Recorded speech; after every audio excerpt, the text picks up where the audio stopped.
Hello everyone, welcome to my channel. I am Shagun and this is the third part of chapter 12, class ninth, and the chapter name is sound. और इससे पहले के दो part मैंने इस channel पे कराए हुए हैं और बाकी सारे चैप्टर्स क्लास नाइन्थ के चैप्टर 1 to 11 इस चैनल पे कंप्लीट है. अगर आपको उसकी वीडियो देखनी है तो आप सर्च करके देख सकते हो. So let's start the topic that is characteristics of a sound wave. इसमें हम फ्रीक्वेंसी के बारे में पढ़ेंगे, amplitude and speed. A sound wave is a graphic form is shown in fig 12.8c which represent how density and pressure change when the sound wave move in a medium. अब हमने देखा था कि कैसे डेंसिटी और pressure change देखेंगे कि जैसे कैसे डेंसिटी और प्रेशर चेंज होता है जब साउंड वेव मूव करती है एक मीडियम में. The density as well as pressure of the medium at a given time varies with distance. ये distance से भी vary करता है above and below the average value of the density and pressure. अब हमारे पास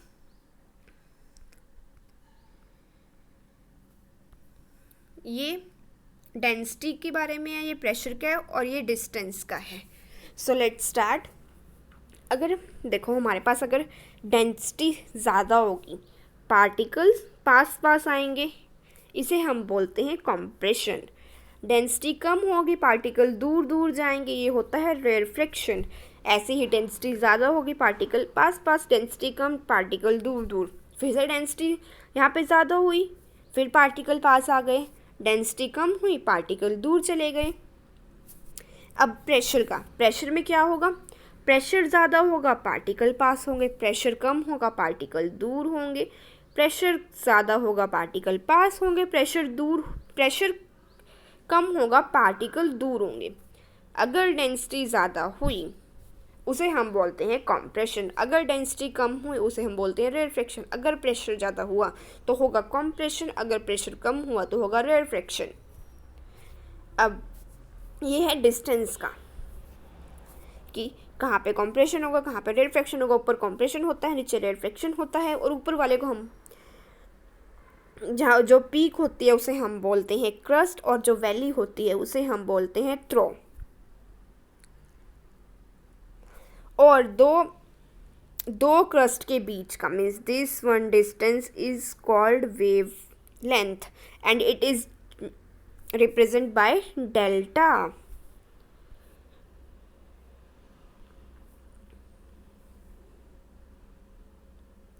जो पीक होता है वो रिप्रेजेंट करता है रीजन मैक्सिमम कंप्रेशन का. देखो इसमें जो पीक होता है वो यहाँ पे मैक्सिमम कंप्रेशन होती है. ये जो नीचे वाला होता है यहाँ पे पीक जो वैली होती है वहाँ पे होती है रेरफ्रैक्शन. सो मैंने आपको ये जो पैराग्राफ है ये इस डायग्राम के थ्रू ही क्लियर कर दिया है. अब मैंने आपको ये भी बताया था कि जहाँ पे वैली लोअर पोर्शन होता है दैट इज़ इसे हम बोलते हैं थ्रो, और जो पीक होता है वो ऊपर वाला पोर्शन होता है उसे हम बोलते हैं क्रस्ट. द डिस्टेंस, और जो डिस्टेंस होता है टू कॉन्जिक्यूटिव कॉम्प्रेशन का उसे, और जो या फिर टू कॉन्जिक्यूटिव रेरफ्रैक्शन का उसे हम वेवलेंथ बोलते हैं. जैसे कि मैंने आपको ये बताया तो इसे हम किससे रिप्रेजेंट करते हैं? डेल्टा से. और ये ग्रीक वर्ड होता है जिसकी ऐसा यूनिट होती है metre.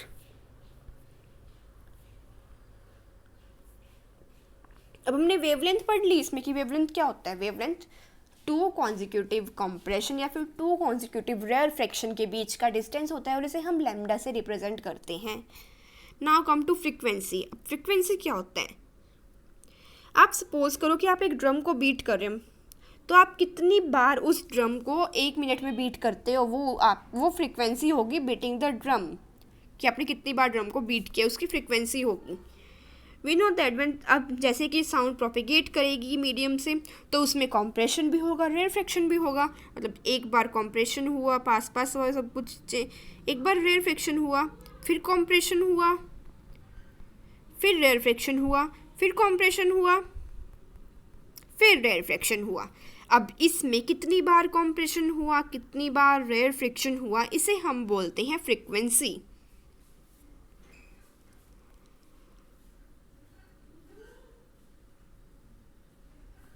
The change in density from the maximum value to the minimum value again to the maximum value makes one oscillation. अब दिस, जैसे कि मैक्सिमम वैल्यू, देन नीचे आ गए, देन मैक्सिमम वैल्यू, ऐसे ये कंप्लीट ऑसिलेशन होती है।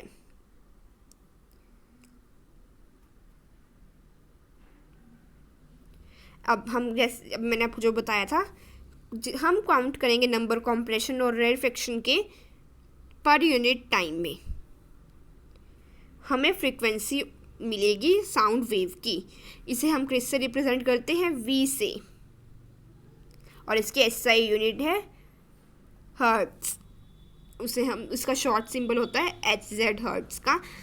टाइम टेकन हुआ है 2 कॉन्जिक्यूटिव कंप्रेशन और रेयरफेक्शन को to cross a fix point, एक फिक्स पॉइंट से क्रॉस करने के लिए उसे हम बोलते हैं time period of the wave.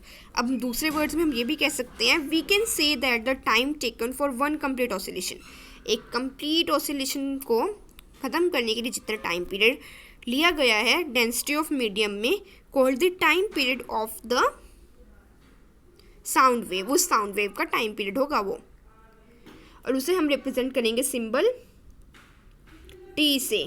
और जो SI यूनिट होती है इसकी टाइम पीरियड की, वो होती है सेकेंड। फ्रीक्वेंसी और टाइम पीरियड के बीच का रिलेशनशिप यहाँ पे मिसप्रिंट हुआ है, आप यहाँ पे V कर लो, यहाँ पे V is equals to 1/T होगा, यही इनके दोनों के बीच का फ्रीक्वेंसी और टाइम पीरियड के बीच का रिलेशनशिप होता है। अब आप सपोज करो कि आप एक 2 इंस्ट्रूमेंट ले रहे हो, उनको आप एक सेम डिस्टेंस से प्ले कर रहे हो और मीडियम भी सेम है, लेकिन क्या होगा, उनकी जो आवाज़ है ना, आप उनकी आवाज़ वो अलग आएगी। अब ऐसा क्यों होता है, क्योंकि different characteristics associate with this sound, क्योंकि जो साउंड होते हैं उसकी डिफरेंट कैरेक्टरिस्टिक्स होती हैं, और उसमें से वन कैरेक्टरिस्टिक है पिच। अब ये उस पर डिपेंड करता है कि जो ब्रेन है वो कैसे इंटरप्रेट कर रहा है फ्रीक्वेंसी को साउंड की। How the brain interpret the frequency of an emitted sound, कैसे ब्रेन इंटरप्रेट कर रहा है फ्रीक्वेंसी को किसी भी साउंड की, उसे हम पिच बोलते हैं। अगर fast vibration of the sound होगी, the higher is the frequency, जो फ्रीक्वेंसी है वो भी हायर होगी, and the higher is the pitch. Fast vibration होगी तो हाईएस्ट फ्रीक्वेंसी होगी, अगर फ्रीक्वेंसी हाईएस्ट होगी तो पिच भी हाईएस्ट होगी।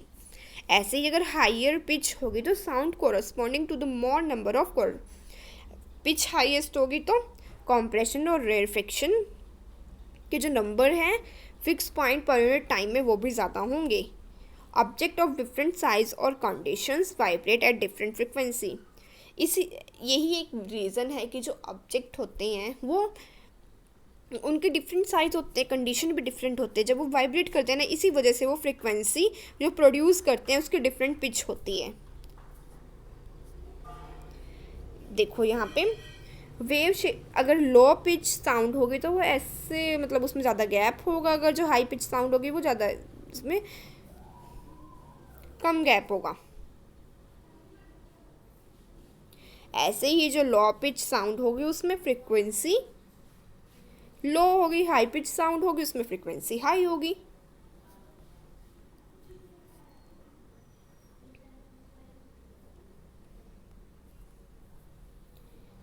The magnitude of the maximum disturbance is the median on either side of the mean value। जो मैग्नीट्यूड होता है मैक्सिमम डिस्टर्बेंस का किसी मीडियन में दोनों साइड में, उसे हम बोलते हैं amplitude of waves. It is usually represent by the letter A, इसे हम ए लेटर से रिप्रेजेंट करते हैं। और जो साउंड के लिए इसकी जो यूनिट होती है वो डेंसिटी और प्रेशर होती है। द लाउडनेस और softness of a sound is determined basically bye it's amplitude. हम अब एम्पलीट्यूड से हम क्या पता करते हैं, हम जो लाउडनेस है और जो सॉफ्टनेस है साउंड की वो पता करते हैं हम एम्पलीट्यूड से। जो एम्पलीट्यूड होती है ना साउंड वेव की, वो डिपेंड करती है force with which an object is made to vibrate, कि जिस फोर्स से जो वो ऑब्जेक्ट वाइब्रेट हुआ है उस पर डिपेंड करती है। If we strike a table, अगर हम लाइटली टेबल को स्ट्राइक करेंगे हमें सॉफ्ट साउंड सुनाई देगी, क्योंकि हमने जो लेस एनर्जी की साउंड वेव प्रोड्यूस किया, मतलब एम्पलीट्यूड हमने लेस एनर्जी का प्रोड्यूस किया है। इफ़ अगर हम टेबल को हिट करेंगे बहुत ज़ोर से तो उसकी लाउड जो साउंड है वो लाउड होगी और वो ट्रैवल करेगा लार्ज डिस्टेंस, क्योंकि उसकी उसमें जो बिकॉज हमने जो साउंड प्रोड्यूस की थी वो हाई एनर्जी की थी, हाई एम्पलीट्यूड की थी। A sound wave spread out from its source. As it moves away from source, its amplitude as well as its loudness decrease. जो साउंड वेव अगर हमें ज़्यादा दूर तक पहुंचानी है तो उसकी हमें लाउडनेस ज़्यादा करनी पड़ेगी, उसका एम्पलीट्यूड ज़्यादा करना पड़ेगा। As it move away from the, अब जितनी दूर होगा ना कोई उसको आवाज़ को सुन रहा होगा उसे वो आवाज़ उतनी कम सुनाई देगी, पर अगर हम बिल्कुल पास से उसको आवाज़ को हिट करेंगे किसी चीज़ को और बिल्कुल हम उसके पास खड़े हैं और उसकी आवाज़ बहुत ज़्यादा ज़्यादा तो हमें उसकी आवाज़ बहुत तेज़ सुनाई देगी एज़ कम्पेयर टू जो पर्सन हमारे पीछे खड़ा है उसे कम सुनाई देगी और हमें बहुत ज़्यादा सुनाई देगी उसकी आवाज़।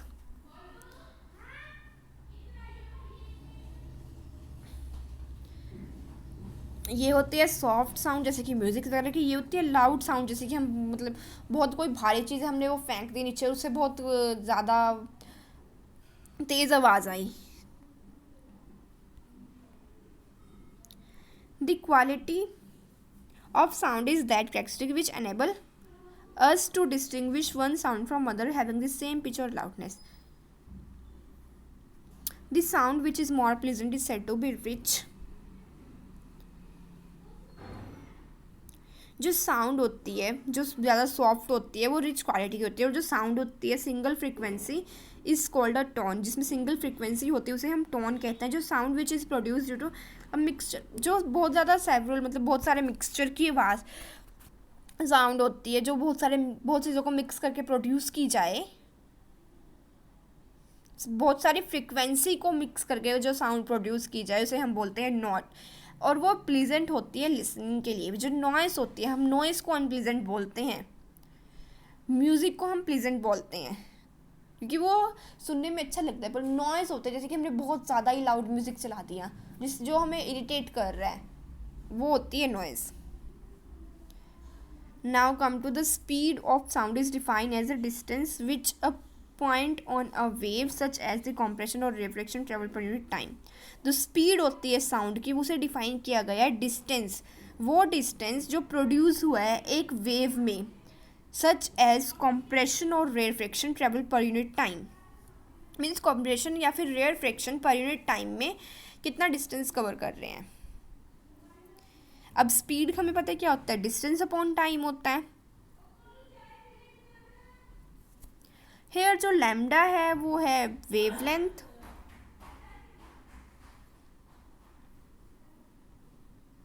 इसमें मिस प्रिंट हुआ है ये भी,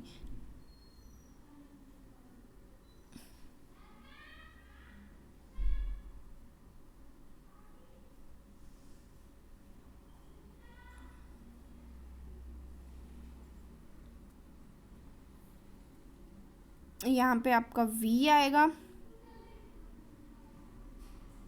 और यहाँ पे लैम्डा अपॉन टी होगा, टी आएगा।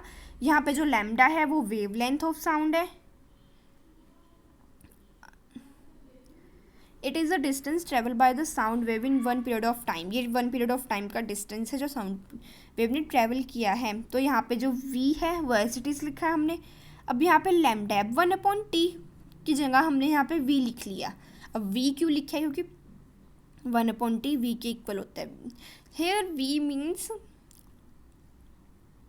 फ्रीक्वेंसी,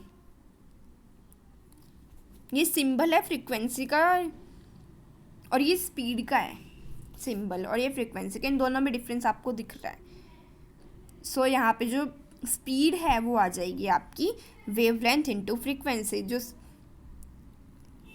स्पीड का फॉर्मूला आ गया वेवलेंथ इनटू फ्रीक्वेंसी, जैसे कि इसमें फॉर्मूले में आपको गिवन है कि आपके पास यहाँ पे फ्रीक्वेंसी गिवन है, वेवलेंथ गिवन है, अब आपको यहाँ पे स्पीड निकालनी है। So simply wavelength into frequency करके आप स्पीड निकाल लोगे।